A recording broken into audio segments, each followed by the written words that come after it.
And what do you say to the young guys in that kind of situation? Definitely. I mean, it's unfortunate. There's no such when you're trying a young player, whether you're a rookie, second year, third year, whatever, or even a vet. You're trying to secure the win. Topsy-turvy game. We built a surplus. They climb back into it. We build another surplus.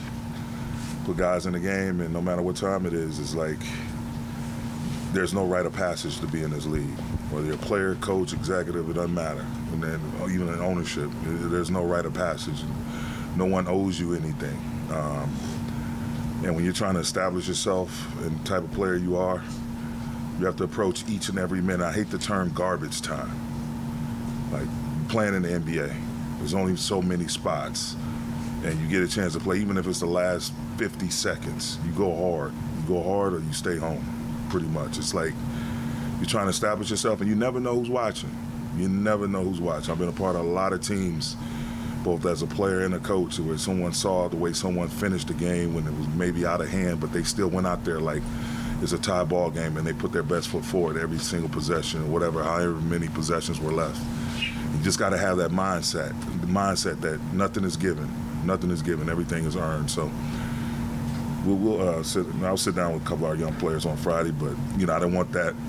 It's a teachable moment, but that definitely, I wasn't going to allow that to ruin the fact that, we did what we did on this 6-game trip. We had a little hiccup in Indiana, obviously, but the way we started, grueling game in Milwaukee, tough physical Memphis team, going through what we went through in Indiana, being able to bounce back, Brooklyn, Toronto, and now tonight, it's a great sign for our ball club the way we were able to push through.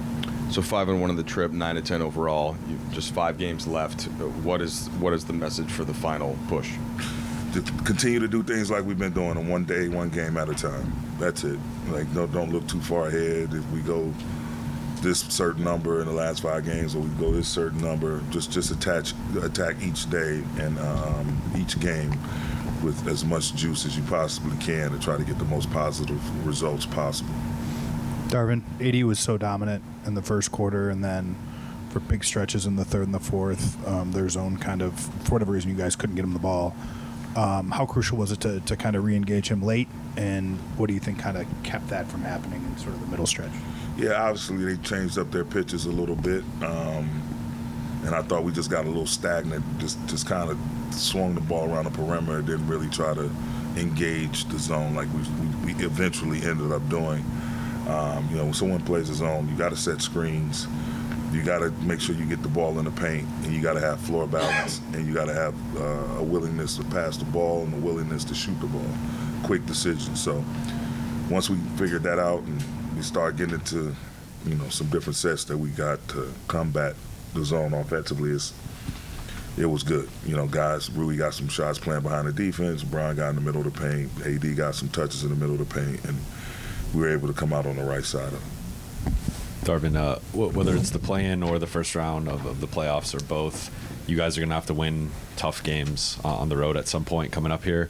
What can going 5-1 on this trip and just the confidence of that and the reps of being in different environments and surviving in different circumstances, what can that do for you guys just moving forward the rest of the season? Further educate us on how we need to play consistently on both sides of the ball, no more, no less. Every day is an education. When we look at it, as we break down some different areas we'll watch film on Friday, in the process of preparing for Cleveland on Saturday.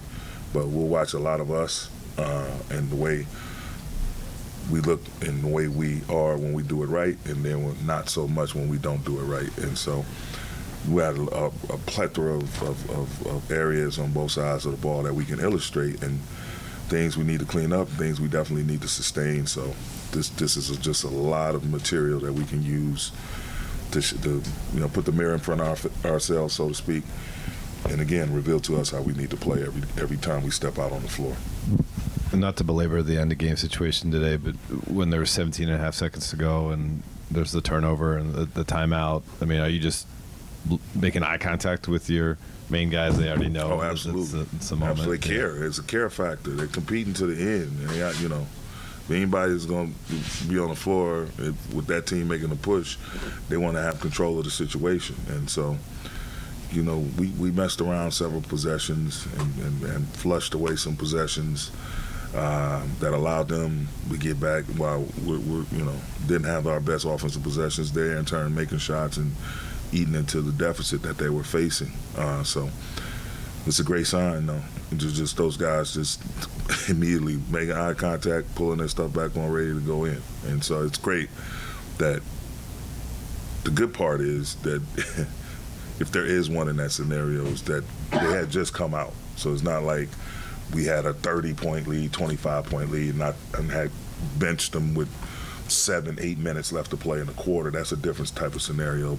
But the fact that they had just came out around the 2-minute mark, I believe it was, they were still loose and able to go back and close the thing out. It doesn't mean to you that you now have more wins this season with 5 games remaining than you had all of last season? We just hope, we can go through the same journey in terms of securing a playoff spot and having success and go even deeper this time.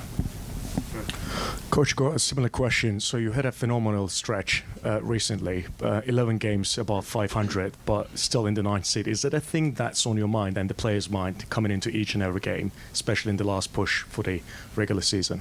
Again, just to play how we're capable. And when we play the way we're capable, we play at an elite level, not high level, elite level on both sides of the ball. That's it.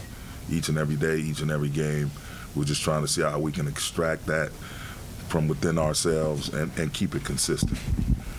Last one. And Coach, can you talk about Rui's play? He's come back to D.C. where he was drafted at. Can you talk about his play? Ruiz has been great, and you can see him working at different things, watching film with the coaches, watching film, all of us as a group, him working on the small areas of his game. Everyone talks about the scoring, his shooting at a very high clip from three-point line. Obviously he's able to finish around the basket and has a very reliable mid-range game, but I think that where he's making his most strides is on defense. His communication, his ability to guard the ball is getting better and better, keeping the ball in front, and defensive rebounding. Those are the areas where I'm extremely proud of him, and that he's got to continue to raise his level to an elite level on that side of the ball. Thanks, Coach. Thank you.